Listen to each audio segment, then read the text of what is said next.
Hello दोस्तों, स्वागत है आप सभी का आपके अपने YouTube channel engineering math solution पे। और आज के इस वीडियो में homogeneous linear partial differential equation based question solve करेंगे। आपका पिछले क्लास में 3 क्वेश्चन कर चुके हैं बेस्ड ऑन एक्सपोनेंशियल फंक्शंस। आपका पीआई पार्ट एक्सपोनेंशियल फंक्शन था, फिर क्या होता था ट्रिगो का कर चुके हैं। अब क्या देखेंगे, पोलिनोमियल का देख लेंगे। ठीक है, तो इस तरह से आपका ये 4th क्वेश्चन है। चलिए तो स्टार्ट करते हैं आज के क्लास इन क्वेश्चन के साथ। देखिए यहाँ पे क्या है, राइट पार्ट जो है आपका पोलिनोमियल मतलब 3x² किसके फॉर्म है, x power p y power q के फॉर्म में है। ठीक है, तो ये तो आपका पार्शियल डिफरेंशियल इक्वेशन का है ये क्वेश्चन, नो डाउट।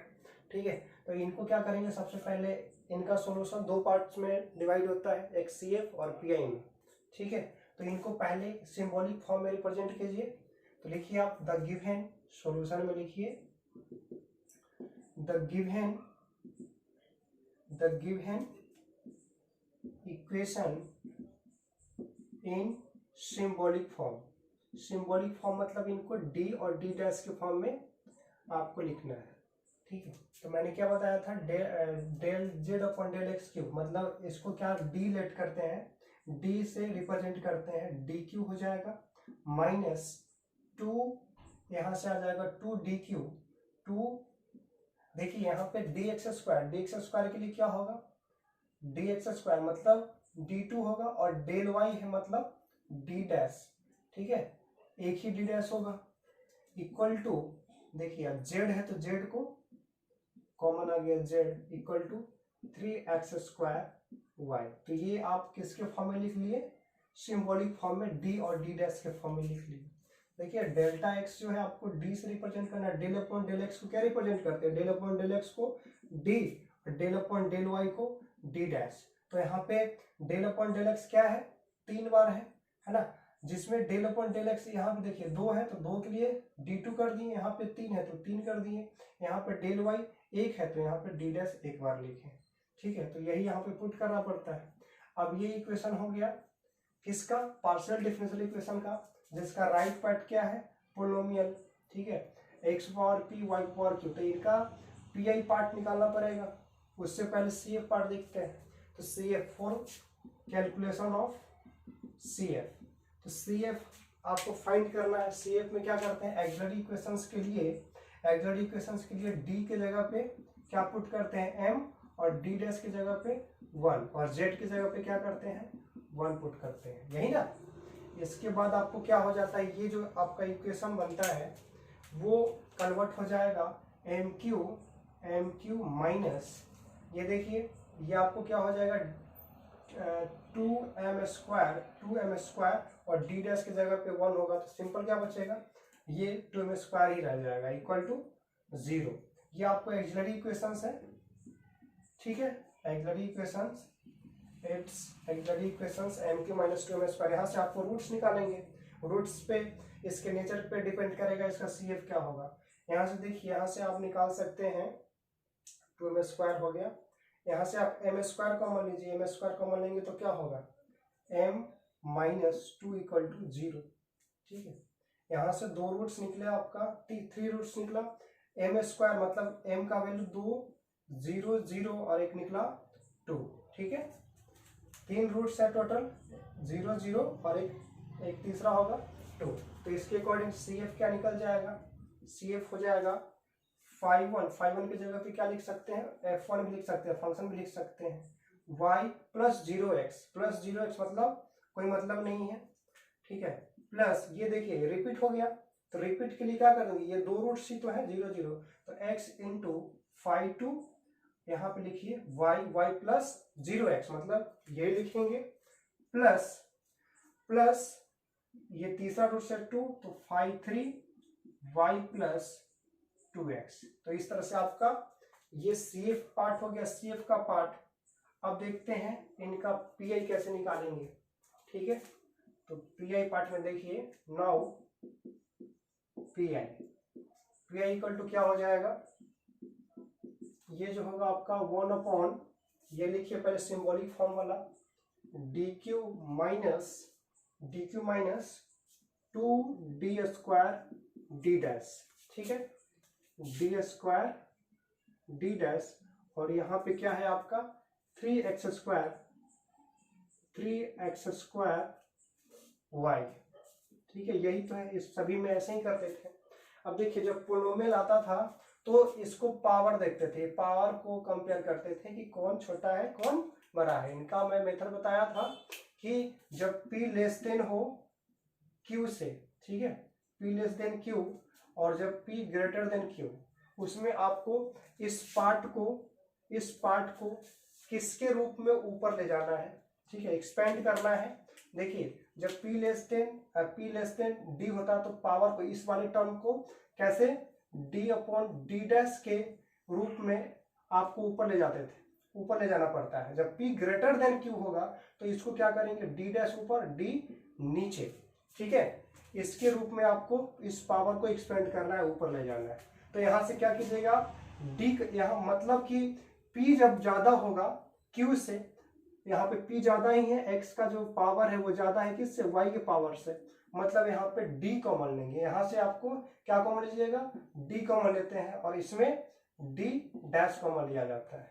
ओके, चलिए तो यहाँ पे आप क्या लेंगे, d कॉमन लेंगे, मतलब d की कॉमन लेंगे, ठीक है, 1 अपॉन, ये क्यों कर रहे हैं, क्योंकि ये जो पार्ट है आपका इसके फॉर्म में पावर ऊपर जाएगा और बाइनोमियल यूज कर लेंगे। यहाँ से आपको 1 माइनस एक्स की पावर -1 का फॉर्मूला बताया था आपको ऑर्डिनरी डिफरेंशियल इक्वेशन, ठीक है, क्या होता है 1 plus x square plus x cube, इस तरह से चला जाता है। ठीक है, अगर प्लस होता तो क्या होगा, यहाँ पे माइनस फिर प्लस फिर माइनस अल्टरनेट में आ जाता है।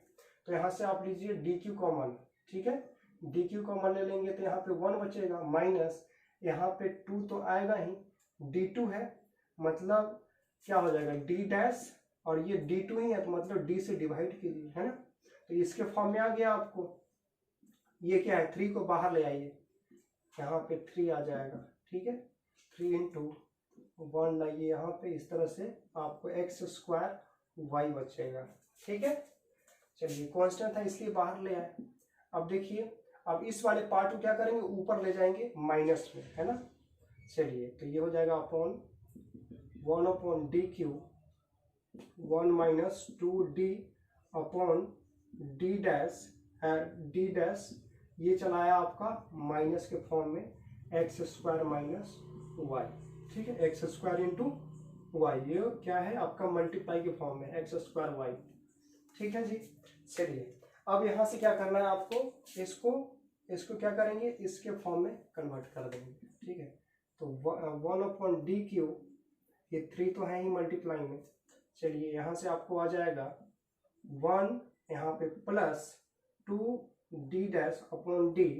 ठीक है, इससे इतना ही करने की जरूरत है, ज़्यादा कीजिएगा तो क्या हो जाएगा पता है, यहाँ पे प्लस, यहाँ पे आ जाएगा प्लस 4d स्क्वायर, 4 इनका जब स्क्वायर करेंगे तो 4d डैश का स्क्वायर अपॉन डी स्क्वायर, इससे कोई लेना देना नहीं है, एक बार कीजिएगा बस 0 आ जाएगा, तो इसका कोई लेना देना नहीं, इतना ही तक रखिए। ठीक है, ऐसे तो ये चला जाएगा आगे तक एक्स स्क्वायर वाई। ठीक है, चलिए यहाँ से आपको क्या करना है, यहाँ से जब कीजिएगा तो आपको 3 अपॉन डी क्यू, अब इसको बारी बारी से एक बार इसके साथ एक बार इसके साथ, ये लिखने की जरूरत नहीं है, सिर्फ आप इतना ही लिखो। ठीक है, ये इसके फॉर्म में क्या होगा, आपको जब डिफ्रेंशिएट कीजिएगा वाई के रेस्पेक्ट में तो एक्स स्क्वायर आ जाएगा। ठीक है, अब एक्स स्क्वायर वाई के रेस्पेक्ट में क्या होगा, कांस्टेंट, तो ये फिर 0 हो जाएगा, तो फिर कोई मतलब नहीं है डी डैश का स्क्वायर लिखने का, तो ये आपका आ जाएगा, ये वाला इसके 1 के साथ मल्टीप्लाई होगा तो एक्स स्क्वायर वाई होगा, प्लस ये देखिए 2d डैश अपॉन डी, क्या आएगा यहाँ पे एक्स स्क्वायर वाई। ठीक है, चलिए अब ये देखिए डी डैश मतलब क्या होता है, डी डैश मतलब क्या होता है, differentiation, partial differentiation with respect to Y. ठीक है, और डी नीचे है मतलब इंटीग्रेशन करना है, पहले क्या करें, पहले डिफ्रेंशिएट कीजिए। ठीक है, किसके रिस्पेक्ट में, वाई के रिस्पेक्ट में, आ जाएगा 3y डी क्यू, यहाँ पे एक्स स्क्वायर वाई आएगा प्लस एक्स स्क्वायर प्लस, अब देखिए यहाँ पे 2 अपॉन डी को रहने दीजिए, और ये देखिए डी डैश मतलब y के रिस्पेक्ट में डिफरेंशिएशन, मतलब 2x स्क्वायर आएगा। ठीक है, 2x²। अब जब x² है, अब x² d मतलब क्या होगा, इंटीग्रेशन किसके रेस्पेक्ट में, x के रेस्पेक्ट में। ठीक है, तो आपको यहां से दिख रहा है आपको, चलिए एक बार और लिख दे रहा हूं। तो यहां से क्या हो जाएगा, 3/d³ 3/d³ x² y plus, यहां से क्या करना है आपको, अब इसको इंटीग्रेट करना है। ठीक है, d को हटाइए, इसको इंटीग्रेट करेंगे तो क्या हो जाएगा, 2x³ 3, d कैंसिल हो गया आपका। ठीक है, अब ये बचा 3/d³। अब ये सारा टर्म्स को इंटीग्रेट करना है, 3 बार करना है आपको। ठीक है, 3 बार कीजिएगा तो फिर आपका आंसर आ जाएगा। चलिए इतना स्क्रीनशॉट लीजिए, फिर मैं इनको रफ करता हूँ। ये सेफ पार्ट है, याद रखिएगा। ठीक है, इसको फिर बाद में ऐड करेंगे z = चलिए इनको आप स्क्रीनशॉट लीजिए।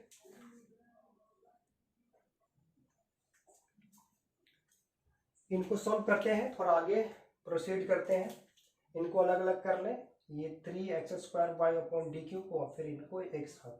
ठीक है, तो क्या हो जाएगा आपका, यहां से इक्वल टू PI = हो जाएगा आपका 3/d³ x² y plus 3/d³ है ना।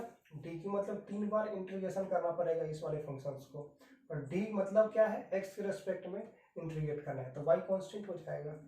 ठीक है, तो ये हो जाएगा आपका, चलिए ये 3 है, 3 × 2, 2 को रहने दे, कोई दिक्कत नहीं है, 3 को बाहर लिखिए इस तरह से, 3 × 2/3 x³ ही है। चलिए रहने दीजिए इनको, और ये आपका d³ है, d³। ठीक है, चलिए यहाँ से 3 कैंसिल हो जाएगा। यहाँ से देखिए ये y कांस्टेंट रहेगा, तो कांस्टेंट को बाहर कीजिए, 3y। देखिए जब ये बचेगा सिर्फ 1/d³, और ये x² बचेगा। ठीक है, प्लस 2 बाहर, 1/d³, ये बचेगा x³। ठीक है, इनको 3 बार इंटीग्रेट करना है। अब इनको कैसे कीजिएगा, देखिए 3y, जब इनको एक बार इंटीग्रेशन कीजिएगा तो x³ आएगा, अपॉन में 3। ठीक है, अब इस वाले को क्या करना होगा, आपको इंटीग्रेट करना है, तो एक d खत्म हो, दूसरा d आएगा, तो यहाँ पे क्या होगा, 4 हो जाएगा। ठीक है, तो यहाँ पे जब 4 आएगा तो क्या हो जाएगा, 4 से मल्टीप्लाई +1 होगा फिर। ठीक है, फिर क्या करेंगे, फिर जब 4 हो गया तो फिर क्या करेंगे, एक और चला जाएगा तो एक 1 आ जाएगा, मतलब 5 आएगा, × 5 आएगा। ठीक है जी, चलिए यहाँ से इक्वल टू हो जाएगा प्लस, अब देखिए 3 + 1 + 1 मतलब 5 आ गया, तो इनको मैं 5 लिख दे रहा हूँ। ठीक है, 5। चलिए अब यहाँ 2 × 1/d³।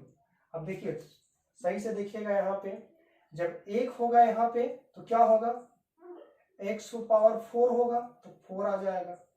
जब एक बार और करेंगे तो यहाँ पे 5 हो जाएगा, 5 से मल्टीप्लाई हो जाएगा, फिर क्या होगा, फिर 1 आएगा, तो क्या होगा, फिर 6 हो गया, डिवाइड हो गया 6।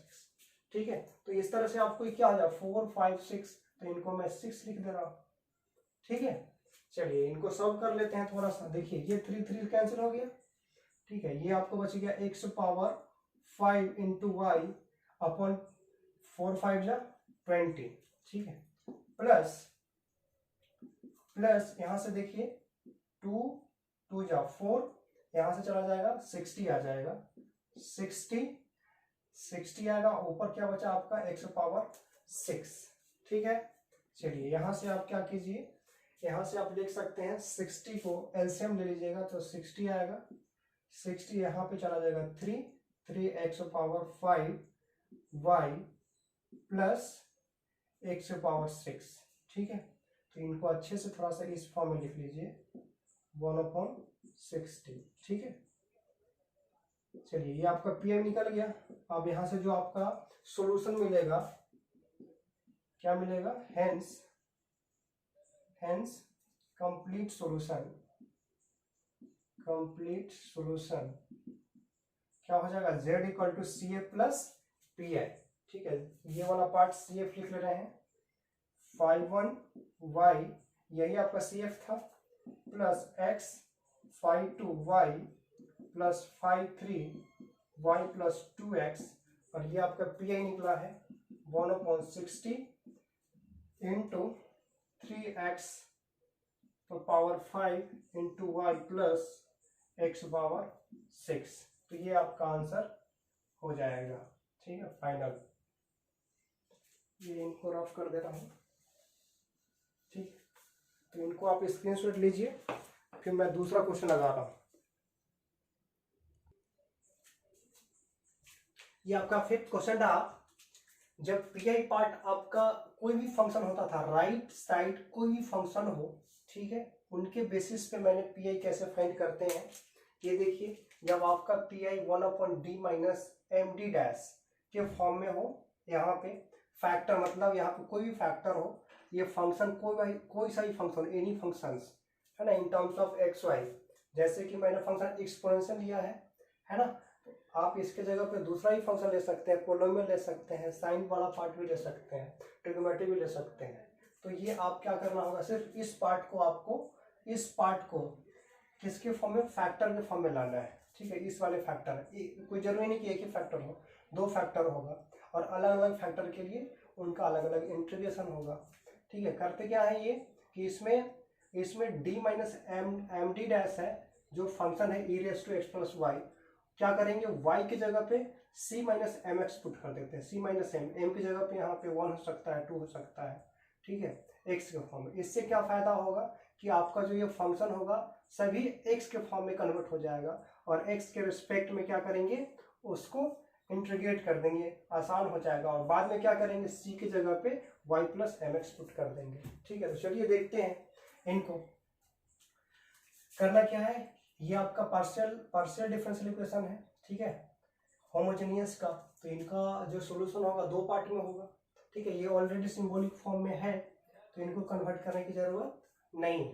तो आप डायरेक्ट क्या लिखेंगे, इसका 4CF है ना, 4CF लिखेंगे। एक्सिलरी इक्वेशंस के लिए d को क्या पुट करते हैं, m, और d डैश के लिए क्या करते हैं, 1 पुट करते हैं, और z को 1 पुट किया जाता है। तो यहाँ से आपको एक्सिलरी इक्वेशन आता है, ऑक्सिलरी इक्वेशंस। ठीक है, ए क्या हो जाएगा, m² माइनस 2m, ये d डैश है तो 1 हो जाएगा, प्लस 1, ठीक है, इक्वल टू 0। ठीक है, इक्वल टू 0। ये देखिए m-1 का होल स्क्वायर बन रहा है, m-1 का whole square equal to 0। m के दो रूट्स मिले, दोनों इक्वल है, तो इक्वल के लिए क्या हो जाएगा, CF इक्वल टू आ जाएगा 5/1 की जगह पे f1 भी ले सकते हैं आप, y प्लस m1x मतलब 1x मतलब सिंपल x, प्लस अब ये दोनों रिपीट कर रहा है तो x से मल्टीप्लाई होगा 5 प्लस x। ठीक है, ये आपका CF मिल गया। अब PI निकालना है आपको। नाउ कैलकुलेशन फॉर PI है ना, नाउ PI कैसे निकलेंगे आप, तो PI इक्वल टू हो जाएगा 1/, इनको देखिए ये क्या है, m-1 का होल स्क्वायर, मतलब ये है कि ये m जो है आपका क्या है, m जो है d है, और ये क्या है, ये d-1 जो है आपका क्या है, d डैश है। तो इनकी जगह पर लिख सकता हूं इस वाले को d माइनस d डैश का होल स्क्वायर। ठीक है, क्यों लिख रहा हूं कि इसके फॉर्म में, m के फॉर्म में, m की जगह पे क्या हो जाएगा, 1 पुट हो जाएगा डायरेक्ट। ठीक है, तो यहाँ पे आ जाएगा d माइनस d डैश का होल स्क्वायर होगा, या फिर दो बार लिख लें इनको, d माइनस d डैश। ठीक है, तो दो बार इनको कर देंगे, आपको इंटीग्रेशन करना पड़ेगा। ठीक है, तो ये फंक्शन लिख ले, कौन सा फंक्शन है, एक्सपोनेंशियल, तो एक्सपोनेंशियल लिख लिया जाए यहाँ पे x प्लस वाई। ठीक है, x प्लस वाई। अब क्या करते हैं, अब एक बारी बारी से इनको हटाएंगे और एक इंटीग्रेशन लगाएंगे, इक्वल टू 1/, इसको रहने दे एक बार, d माइनस d डैश। यहाँ पे देखिए m जो है क्या है, m इक्वल टू 1 है। ठीक है, तो आपका क्या हो जाएगा, integration of e raise to x plus और y की जगह पे क्या पुट कीजिएगा, देखिए y की जगह पे आपको पुट करना है c minus M X, M X, और एम क्या है यहाँ पे 1, मतलब सी माइनस एक्स पुट कीजिएगा। तो सी माइनस वाई की जगह पे सी माइनस एक्स, तो सी माइनस एक्स पुट कर दिए। ठीक है, तो सिंपल एक्स एक्स कैंसिल हो जाएगा और यहाँ पे डी एक्स आएगा। ठीक है, तो यहाँ पे पुट कर दिए Y equal to C minus X, तो लिखना पड़ेगा put Y equal to C minus X. जब ये हो गया आपको तो इक्वल टू आप लिख सकते हैं, देखिए ये एक्स एक्स कैंसिल हो जाएगा। ठीक है, एक्स एक्स कैंसिल होने के बाद सिंपल बचेगा आपको, मैं वहां पे लिख रहा हूं,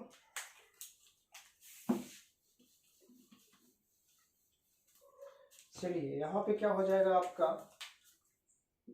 1 upon D minus D dash equal to integration of E raise to C D X बचा सिंपल।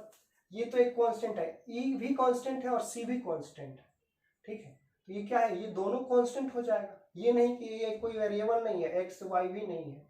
अगर वाई भी होता तो कोई दिक्कत नहीं है। ठीक है, क्योंकि वाई एक्स के रेस्पेक्ट में क्या हो रहा है, एक्स के रेस्पेक्ट में क्या हो जाएगा कांस्टेंट, आपको कांस्टेंट ट्रीट करना है। तो ये जो होगा आपको कांस्टेंट हो जाएगा, तो 1 upon D minus D dash, और यहाँ पे हो जाएगा ई पावर सी, और एक्स के डी एक्स के लिए सिंपल एक्स हो जाएगा। और लास्ट में क्या करेंगे, वाई का सी की जगह पे सी प्लस मतलब Y plus M X put करते हैं, Y plus M X, M का वैल्यू क्या है 1 है, तो Y plus X simple put कर देंगे। ठीक है, तो यहाँ से आपका आ जाएगा 1 upon D minus D dash. ठीक है, और यहाँ से जब पुट करेंगे तो क्या हो जाएगा, एक्स तो सिंपल रहेगा ही, और यहाँ पे आ जाएगा ई, और ये आ जाएगा आपका, पुट कर दीजिए यहाँ पे, put C equal to Y और Y equal to M X, मतलब M Y equal to X आ जाएगा, वाई प्लस एक्स। तो ये सिंपल आ जाएगा एक्स प्लस वाई, पुट कर दीजिए। ठीक है, अब इस पार्ट के लिए आपको फिर से करना पड़ेगा डी माइनस डी डैश, ये फंक्शन मिला। ठीक है, तो इनके लिए भी अलग होगा। देखिए ये आपका क्या हो जाएगा, डी माइनस डी डैश के लिए ये फंक्शन हो गया आपको डायरेक्ट, ये सिंपल एक्स मिला। अब कीजिए इनको इंटीग्रेशन। चलिए इतना भी नहीं होगा, पहले इनका स्क्रीनशॉट लीजिए, फिर मैं इनको रफ करके करता हूँ। अब इस फैक्टर के लिए काम करेंगे।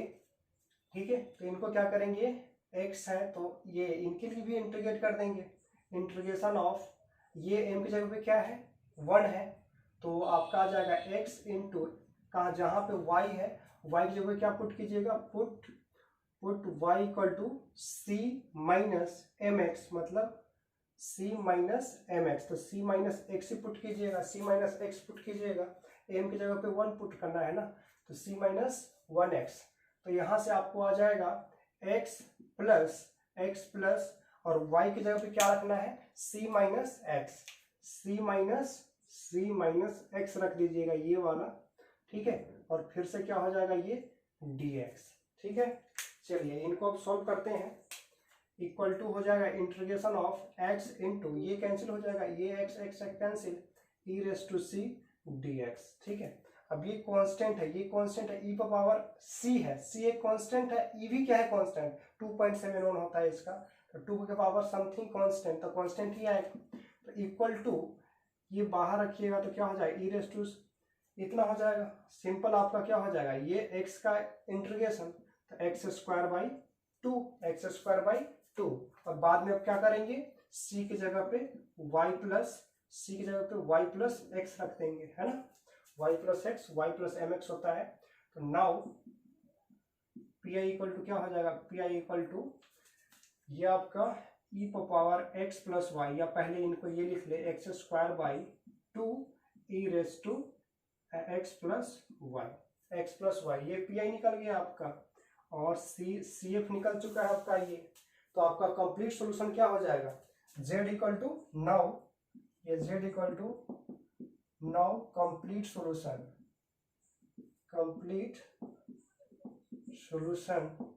Is z equal to C F plus P I, ये सी एफ लिखा हुआ है, प्लस ये पी आई लिख दीजिए, X square by 2 E raise to X plus Y.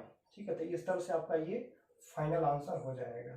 ठीक है, चलिए इनको स्क्रीनशॉट लीजिए, देन फिर क्या करते हैं, इनको मिटा करके कुछ कॉन्सेप्ट बताता हूँ, ठीक है। इतना ही कॉन्सेप्ट है, 4 तरह के क्वेश्चन पूछे जाते हैं। एक्सपोनेंशियल का, ठीक है, आपका ट्रिगो का आता है, पोलिनोमियल का आता है, और एक ये ऑपरेटर का जो यूज किए y माइनस सी माइनस एक्स, ठीक है, बाद में पुट कर देते हैं। बाद में क्या पुट करना होता है, y plus M X put किया जाता है, ठीक है। यहाँ पे c minus M X put करते हैं ताकि आपका y जो है x के टर्म में कन्वर्ट हो जाए और वहाँ से इजिली इंटीग्रेट कर ले x के फॉर्म में, है ना, x के रेस्पेक्ट में। फिर देन बाद में फिर y की जगह पुट कर देते हैं c plus M X, Y plus M X. तो इनको स्क्रीनशॉट लीजिए, फिर कॉन्सेप्ट बता रहा हूँ इसके बेसिस पे। देखिए इस टाइप का भी क्वेश्चन पूछा जाता है आपको, ठीक है। क्वेश्चन आएगा solve the partial differential equation. इस तरह से देखिए, अगर राइट पार्ट में cos x cos y, तो ये मत बोलिएगा कि ऐसा पैटर्न नहीं होता है, ठीक है। ये करते क्या है, इनको cos a cos b के फॉर्म में, cos a cos b के फॉर्म में है ना, तो इनको आपको इसके फॉर्म में लाना है, ठीक है, cos ax plus B Y, ठीक है, या फिर sin ax plus B Y के फॉर्म में। तो करना सिर्फ ये है कि आपको 2 से मल्टीप्लाई करना है और 2 से डिवाइड करना है, ठीक है। तो ये वाला जब पार्ट आएगा cos x into cos Y, cos x cos 2y, तो किसके बेस पे हो जाएगा, यहाँ से देखिए ऑटोमेटिक आपको आ जाएगा cos x plus cos a into cos b के फॉर्म में। तो यहाँ से आपको आ जाएगा cos a plus B plus cos a minus B. a की जगह पे x और b की जगह पे 2y रख दीजिएगा, तो आपका जो होगा ये राइट पार्ट इसके फॉर्म में आ जाएगा, ठीक है। दो पार्ट्स में आएगा, cos a प्लस बी और cos a माइनस बी के फॉर्म में, ठीक है। तो इसके फॉर्म में आने के बाद क्या होगा, आपको यहाँ पे फिर वही इसके बारे में जानते ही हैं, जब आपका क्या होता है, तो डी स्क्वायर जब माइनस ए स्क्वायर पुट करते हैं, और डी डैश स्क्वायर की जगह पे माइनस बी स्क्वायर, और डी डैश की जगह पे माइनस ए बी, वही वाला फार्मूला लगा देंगे, वही कॉन्सेप्ट रहेगा आपका, ठीक है। वैसे ही साइन एक्स कॉस वाई हो सकता है, 2 से मल्टीप्लाई करना है और 2 से डिवाइड करना है, और ये फार्मूला को याद रखिए, इसमें यही कॉन्सेप्ट है। दूसरा क्वेश्चन होता है कि y cos x y into, ये भी पैटर्न नहीं देखे हैं, बट एक पैटर्न तो देखें ना, जो पी लास्ट वाला जो 4th केस पढ़े हैं, जब कोई भी फंक्शन वो जनरल है, ठीक है, y इंटू कॉस एक्स हो, मतलब x का और y का फंक्शन है, तो करना क्या है आपको, इस वाला पार्ट को, जो आपका ये जो फंक्शंस है, ये फाई डी और डी डैश के फॉर्म में जो रहेगा, इनको आप फैक्टर्स के फॉर्म में लेंगे, ठीक है। जैसे कि d minus two D dash, या इस तरह से d प्लस 2t डैश, इस तरह से फैक्टर बनाए, और बारी बारी से क्या करेंगे, इसके फॉर्म में वही कीजिएगा, y की जगह पे c minus M X put करेंगे, एक बार इंटीग्रेशन, एक के लिए होगा तो एक बार इंटीग्रेशन, फिर क्या करेंगे, फिर दोबारा में दूसरा फैक्टर का फिर से इंटीग्रेशन करेंगे, और लास्ट में क्या करेंगे, y plus M X put कर देंगे, ठीक है। तो इसका इस तरह से इसको आप ट्राई कीजिए, बहुत अच्छा क्वेश्चन है, ठीक है। और इसका ऑलरेडी क्वेश्चन कर चुके हैं, जो इससे वाला पिछले जो क्वेश्चन किए हैं उसी पर बेस्ड था, जो E raise to X plus Y था, उन्हीं के ऊपर बेस्ड था, ठीक है, उनको सॉल्व किए थे। आप इनको क्वेश्चन सॉल्व कीजिए, है ना। चलिए, तो इस तरह से आपका ये पार्शियल डिफरेंशियल इक्वेशन चैप्टर जो है, यूनिट है, ये खत्म हो गया है, ठीक है। आगे जो पढ़ेंगे न्यू यूनिट के साथ पढ़ेंगे, ठीक है, एक नए एनर्जी के साथ। चलिए, आप क्वेश्चन प्रैक्टिस कीजिए इनका, पार्शियल डिफरेंशियल इक्वेशन का, अगर डाउट होता है इनसे रिलेटेड, ठीक है, पार्शियल डिफरेंशियल इक्वेशन, तो आप व्हाट्सअप कीजिए 9304699917, ठीक है। ग्रुप भी बन चुका है, आप ग्रुप में ऐड होना चाहते तो इस नंबर पे मैसेज कर दें, ऐड हो जाएंगे, ओके। चलिए, ऑल द बेस्ट, मिलते हैं नेक्स्ट क्लास में नए एनर्जी के साथ, नए यूनिट के साथ, okay. Take care, bye bye.